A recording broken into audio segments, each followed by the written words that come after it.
Oblivion has a much criticized leveled loot system that you either love or hate, and in this video I'm going to tell you how to get the full enjoyment of this game to appreciate each tier of leveled loot in Oblivion.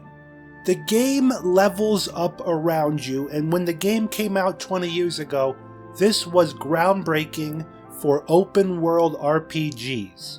No matter what level you were, the dungeons would be tailored to your level, the random encounters, the enemies you see, and also all the items, weapons, and armor that you find throughout the world. So if you rush through the game and play it like a normal RPG where you want to level up very fast to get powerful, you are going to miss out on this game and the true gem that this game's emergent systems show you by skipping these lower levels. From level 1 to 5, you're going to see bandits and the world with very normal medieval style armors, leather, iron, etc., etc., going up to steel. I'm going to call these different stages of loot and armor leveled sets the eras of this game's armor. You're going to have an leather, iron, steel era. You're going to have an elvish armor era, orcish armor, glass, ebony, then Daedric being the final stages, with a few different DLC sets sprinkled in between. And if you just rush to the end of the game and endgame, you're going to miss out on all these different beautiful sets of weapons and armor, and also cool enchanted weapons throughout the game. You want to approach this game slowly. You want to roleplay a character build, so that means if you're a thief, do the thief-oriented quests earlier on, and then save the other stuff for the end game. You want to use appropriate housing. You don't want to pick the best mansion first off. You don't want to rush to get all the gold in the game so you could buy all the best stuff. Appreciate the small things first and move your way up throughout the game's content. Even the smallest and cheapest home in this game has a lot of charm and atmosphere if you take your time to enjoy it. So the key is to not level right away. Stockpile your levels, level up as you see fit. Do the first couple starting quests of any quest line. Again, if you're a thief, do the first few missions of the Thieves Guild. Join the Thieves Guild. If you're a mage, get all your recommendations first, before even level 5. Then when you get accepted into the Imperial Academy, then you go up above level 5. If you over-level too soon, the missions and quests in this game get ridiculously overpowered and hard to beat, even on normal difficulties.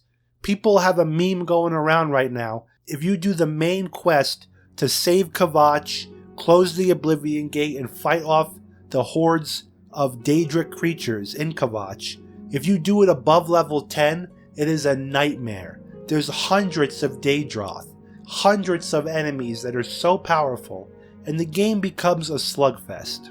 Instead, you want to slowly build up your level to end game, and you can kind of gauge it with each of the guild's quest lines. You want to be level 10 to 15 when you're about midway through some of these quest lines, not right away. You want to do the Kvatch quest before level 10. If you rush, you're not even going to see massive armor sets or even enemies in the game if you rush level up to 20. Around level 10, for example, you see orcish armor and orcish weapons. A lot of people don't even get to see this because they're leveling too quickly. You want to go and appreciate the dungeons at these different stages or eras of levels. Really, it's every 5 levels I consider. 5, 10, 15, 20, 25. Especially if you're a warrior build and you like all the different armor sets, weapon sets. You really want to take your time with this game, and that's how you're going to really enjoy the way they designed the leveled loot system. Now, that's for everybody, including console people. If you're on PC and you have access to mods, you can fix the leveled system with mods that pretty much eliminate it, that keep old enemies in the game, because again, you can out-level yourself and never see imps again, never see trolls again, never see unicorns or minotaurs.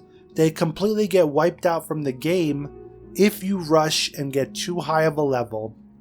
Again, mods can fix this, but not for console people yet. I'm sure there'll be a way soon. So again, if you want to explore the world and how whimsical and fantastical it is, seeing minotaurs and creatures that are for your level, definitely save leveling up. Just keep grinding your skills, keep stockpiling levels. Go from level 1 to 5 early on with early game missions. After you do a couple early game missions, it's a couple Fighters Guild quests, couple Mages Guild quests, couple Thieves Guild, the early Dark Brotherhood stuff. After like 3 missions for either path you choose, and it could be all of them, after doing the main quest, just going to Wayne and Priory, saving Martin from Kvatch and closing the Kvatch gate, then go up from 5 to level 10. And you could use the Fighters Guild as a great example. After doing 3 missions for them, from quests 3 to 6, then you can go from levels 5 to 10. When you're at the end of the Fighters Guild, go from 10 to 15, etc., etc. Using this method, you will not level up too fast. You want to be able to be level 30, we'll say, when you start some of the crazy DLCs, like Shivering Isles.